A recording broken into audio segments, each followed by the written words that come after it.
रूस पर हुआ दुनिया का सबसे बड़ा हमला किसी चमत्कार से कम नहीं है। कल मैंने इसी समय आपको लाइव अपडेट दी थी कि कैसे यूक्रेन के ड्रोन रूस के सबसे ताकतवर सैन्य अड्डों पर बरस रहे हैं। और हैरानी की बात यह नहीं थी कि यूक्रेन अटैक कर रहा है रूस पर, हैरानी की बात यह थी अटैक कहां कर रहा है। जी हां, 3000 किलोमीटर, 2500 किलोमीटर, 5000 किलोमीटर दूर तक भी अटैक किए हैं यूक्रेन ने। और ये बहुत ह्यूमंगस अचीवमेंट है। वो इसलिए क्योंकि दुनिया के सबसे एडवांस लड़ाकू विमान है ना, जो जैसे कि F-35, Su-57, इनकी रेंज भी 2-2500 किलोमीटर है। इससे आगे ये भी नहीं जा सकते।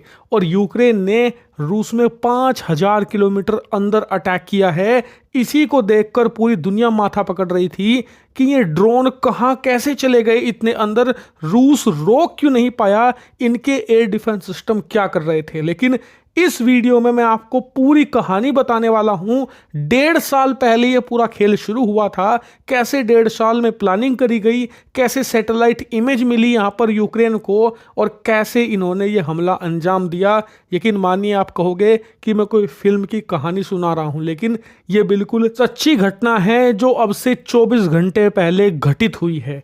तो चलिए अब बिना टाइम वेस्ट के वीडियो को शुरू करते हैं और इस पूरे खेल को विस्तार से समझते हैं। तो दोस्तों, इसकी शुरुआत हुई थी 2023 के एंड में। उस समय रूस के बम वर्षक विमान बमबारी कर रहे थे यूक्रेन की, और बहुत भारी तरीके से बमबारी कर रहे थे। इतना ही नहीं, रूस अपने इन बम वर्षक विमानों से पूरे यूरोप को डरा रहा था। यहां तक कि जर्मनी तक भी इन्होंने भेज दिए थे अपने बम वर्षक विमान, और इससे पूरा यूरोप डरा हुआ था क्योंकि उसके पास 60 से ज्यादा बम वर्षक विमान हैं और सारे के सारे लदे हुए थे हाइपरसोनिक मिसाइलों से, न्यूक्लियर वेपन से, और ये पूरे यूरोप को धूल चटा सकते थे कुछ ही घंटों के अंदर। इसीलिए यूरोप, अमेरिका और यूक्रेन ने मिलकर प्लानिंग करनी थी उसी समय 2023 में कि कैसे रूस को सबक सिखाना है। और इसके लिए इन्होंने सबसे पहले रूस के अंदर प्लांट करे कुछ मोल मतलब कुछ ऐसे लोग जो कि रूस के खिलाफ गद्दार बनने को तैयार थे, जासूस बनने को तैयार थे पश्चिमी देशों के बाद इस प्लान का सेकंड स्टेप शुरू किया गया, जिसके तहत यूक्रेन और पश्चिमी देशों ने बहुत सारे स्पेशलाइज्ड कंटेनर खरीदे। कंटेनर वो जो कि अमूमन आपने ट्रकों पर लदे देखे होंगे, सिंह पर आप देखिए, ऐसे आपने भारत में भी खूब देखे होंगे, रोज देखते होंगे। ऐसे ही इनके अंदर माल ढुलाई करी जाती है अमूमन। की खास बात यह होती है कि इन कंटेनर के अंदर सामान भरकर आप इन्हें ट्रक पर भी लाद सकते हैं और बड़ी बड़ी शिप्स पर लाद कर भी भेज सकते हैं। ये काफ़ी वर्सेटाइल होते हैं और इसीलिए दुनिया में माल ढुलाई के लिए इन्हीं का इस्तेमाल किया जाता है। तो खैर, पश्चिमी देशों ने खरीदे ये कंटेनर और इसके अंदर नीचे करीबन आधे फुट का एक बेस बनाया। मतलब कुछ इस प्रकार से ये वो कंटेनर है जिसकी सतह पर यूक्रेन ने अपने आर्म ड्रोन रखे हुए हैं जिन पर विस्फोटक लगे हुए हैं, और वो बिछाने के बाद इसके ऊपर एक परत लगा दी गई वेल्डिंग करके, जिससे लगा कि ये खाली कंटेनर है। फिर ड्रोन छुपाने के बाद इन कंटेनर्स के अंदर माल भरा गया, वही रूस में जो अमूमन ज़रूरत का सामान होता है वो भरकर इन्हें एक्सपोर्ट कर दिया गया रूस, और ये रूस पहुंचकर शिप्स के जरिए उतरे पोर्ट पर। अब थोड़ी बहुत चेकिंग की जाती है पोर्ट पर, लेकिन इतनी इंटेंसिव चेकिंग नहीं होती, और अगर होती भी है तो इन्हें बड़ी चालाकी से छुपाया गया था, पता नहीं लग पाता। और अब इसका तीसरा फेज शुरू हुआ जो रूस के अंदर किया जाना था। दरअसल हुआ ये कि यूक्रेन ने जो हायर करे थे जासूस रूस के अंदर, वो ट्रक लेकर आए और पोर्ट से इन तमाम कंटेनर्स को अपने ट्रकों पर लाद कर ले गए रूस के अलग अलग ठिकानों पर। मेनली ये लोकेशन थी, पहली थी इवानोवो, दूसरी थी राजान, तीसरी थी बेलाया और चौथी थी मुर्मांस्क। इसमें जो ये बेलाया और मुर्मांस्क थे ये सबसे ज़्यादा दूर थे। मुर्मांस्क करीबन 2500 किलोमीटर था यूक्रेन से दूर, और बेलाया करीबन 4.5 से 5000 किलोमीटर दूर था यूक्रेन से। और जो बेलाया था यहीं सबसे ज़्यादा नुकसान हुआ है, कारण मैं आपको बाद में बताऊंगा।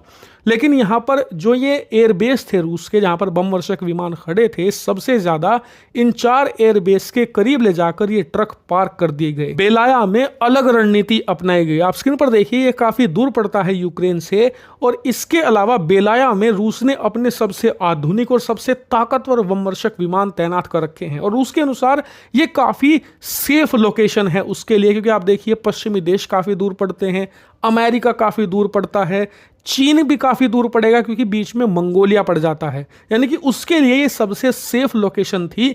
सबसे ज्यादा उसके ताकतवर हथियार यहीं तैनात थे, इसीलिए यहां पर सबसे ज्यादा सतर्कता बरती यूक्रेन ने। इन्होंने ट्रक तो वहां पर भिजवा दिया, लेकिन ट्रक से कंटेनर निकालकर उसे लगा दिया गया एक वेयर हाउस में, यानी कि एक घर के अंदर, और उसके बाद सही मूवमेंट का इंतजार किया जाने लगा। वो सही मूवमेंट आया 1 जून 2025 की तारीख को, जब रूस के बमवर्षक विमान अपने इस बेलिया, रेयाजान, इवानोवो और मुर्मांस्क, इन चारों एयरबेस पर पूरी तरीके से लैंड होकर खड़े थे रिलैक्स तरीके से। और उसी समय यूक्रेन के ड्रोन निकलने शुरू हो गए इन ट्रकों पर लदे कंटेनर से, इन वेयर हाउसेस से निकलकर अटैक करना शुरू कर दिया इन एयरबेस पर खड़े बमवर्षक विमानों पर। और आप देख सकते हैं, उसकी एक वीडियो भी है, कुछ इस प्रकार से ट्रकों के जो कंटेनर थे उनमें से ड्रोन निकलकर अटैक कर रहे थे। और यूक्रेन की इस अटैक से रूस इतना स्तब्ध रह गया कि वो हेल्पलेस तरीके से खड़ा देखता रहा। अटैक इतना रैपिड, इतना फास्ट था कि रूस को सोचने समझने का मौका भी नहीं मिला।